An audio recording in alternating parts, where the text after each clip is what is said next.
In the late 1930s, a myth captured the imagination of every major air force worldwide.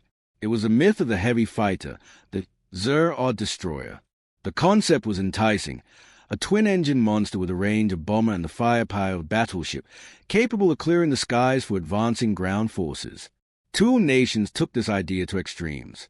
The United States created the P-38 Lightning, a revolutionary twin-boom design that became the backbone of the Pacific Campaign and a nightmare for the Axis in Europe. Nazi Germany, eager to replace their aging Bf-110, designed the Messerschmitt Me 210. One aircraft became legendary, shooting down Admiral Yamamoto and dominating the skies over Normandy. The other became a scandal so disastrous it nearly ruined Willy Messerschmitt's reputation and cost the Luftwaffe thousands of lives, mostly due to accidents. Today, we are conducting a forensic examination of these two aircraft. We're not just measuring speed. We're looking at the engineering cultures that produce a war-winning machine and a deadly disaster. To understand why one triumphed and the other failed, we must return to the drawing boards. In 1937, the U.S. Army Air Corps requested a high-altitude interceptor. Lockheed's Kelly Johnson responded with a radical design that could accommodate the necessary firepower and fuel. He didn't simply place engines on wings. He designed the aircraft around the engines. This was a crucial detail. The P-38 was built with General Electric turbo superchargers incorporated into the long booms.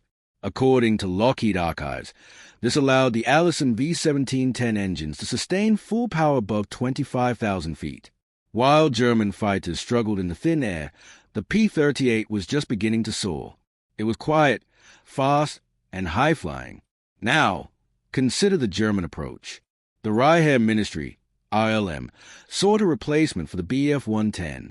Willy Messerschmitt, fresh from his success with the Bf-109, designed the Me 210. The success of the Bf-109 led to overconfidence. Willy Messerschmitt designed the Me 210 to be a versatile aircraft, a dive bomber, interceptor, and reconnaissance platform. However, he made a critical aerodynamic mistake. In an attempt to reduce drag, he drastically shortened the fuselage. According to technical reports from the Rijksluchtvaartministerium ILM Test Center, the Me 210 suffered from severe longitudinal instability. Picture throwing a dart without feathers. That was a Me 210. The center of gravity and lift were dangerously close. If a pilot pulled up, instead of climbing, the aircraft would want to flip. Test pilots reported a phenomenon called snaking, where the plane would oscillate left and right, making targeting nearly impossible. If a pilot turned too sharply, the airflow over the wings would separate, causing the automatic slats to deploy unevenly, and the plane would snap into a violent flat spin. In an attempt to solve defensive shortcomings, the Germans incorporated SCIFI-like technology. The Me 210 featured the FDSL-1-131, a remote-control gun turret aimed rearward, operated by a gunner using a pistol grip sight. It was an engineering marvel but a tactical failure. Post-war British evaluations of captured Me-210s highlighted the system complexity, weight, and difficulty in aiming during high-G maneuvers. While the gunner fumbled with a periscope, a Spitfire would already be on his tail. In contrast, the P-38 relied on raw firepower, .50 caliber machine guns, and a 20mm cannon mounted in the nose. Since the guns were not mounted on the wings, there was no need for convergence point. If the sight was on the target, the bullets hit the target. From 50 to 1,000 yards, the P-38 unleashed a deadly cone of fire known as a buzzsaw. This illustrates a fundamental difference between the P-38 and the Me 210. The P-38 was complex where it mattered, its engines, but simple where it counted, its guns. The Me 210, on the other hand, was complex everywhere, making it a maintenance nightmare in the harsh conditions of the Russian front or the dusty airfields of Tunisia. Both aircraft faced the same laws of physics, but they responded in vastly different ways. The P-38 was so aerodynamically advanced that it achieved speeds never before seen. During a dive, it encountered compressibility at Mach 0.68. The airflow over the wings stalled, locking the controls. But the American approach was one of adaptability. Lockheed didn't abandon the plane. They researched and innovated. They introduced dive flaps, small metal strips that deployed under the wings to restore lift distribution. This fix, introduced on the P-38 J-25 in 1944, allowed pilots to dive away from Luftwaffe fighters, recover, and climb back into the battle. The Me-210, however, couldn't be fixed so easily. Its A-frame was inherently flawed. On September 5, 1940, during dive tests, the second prototype Me-210 V2 broke apart mid-flight. The pilot managed to escape, but the plane disintegrated.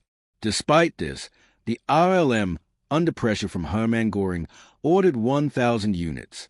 It was a sunk cost fallacy at play. They had already invested so much that they refused to admit the plane was a failure.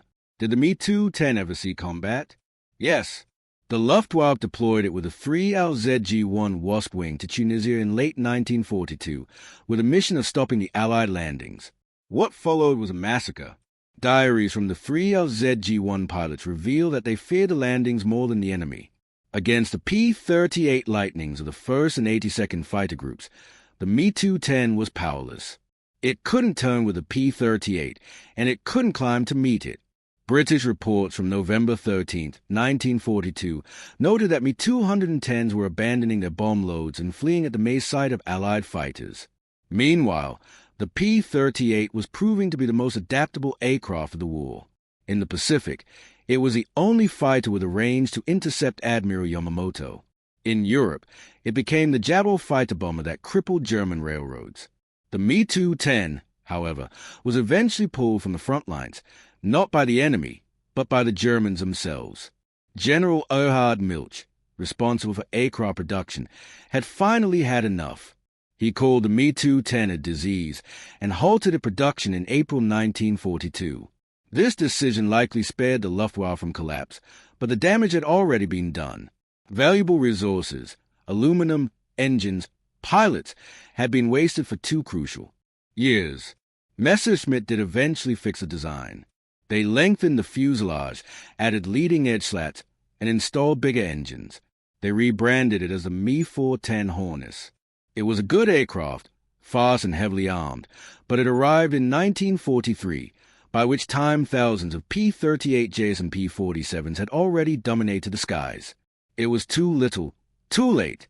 So, what's the verdict?